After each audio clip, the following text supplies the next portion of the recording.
Last Sunday from the Children's Church, we learned from Matthew 22, where Jesus was teaching his disciples about the two greatest commandments, which are to love the Lord your God with all your heart, with all your soul, and with all your mind, and to also love your neighbor as you love yourself. I remember one of the children asked me, are we also supposed to love our bad neighbors?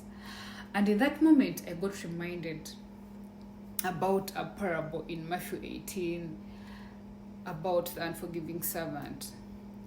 This servant owed their master 10,000 talents, but in order for them to settle accounts, this servant was to be sold together with his family. But this servant fell on his knees and pleaded with his master for him to be forgiven. Good enough, his master went ahead and forgave him. But this forgiven servant went ahead and threw his fellow servant in prison because he had failed to pay him back 100 denarii.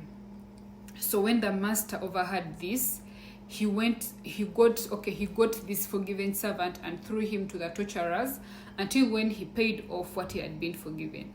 So Jesus went ahead and said, for those of us who do not forgive our brothers, will be like the unforgiving servant who was thrown to the torturers, and the same will happen to us. Because Jesus Christ died for us and a lot was forgiven even before we accepted him in our lives. So if we do not forgive our brothers, the same will happen to us.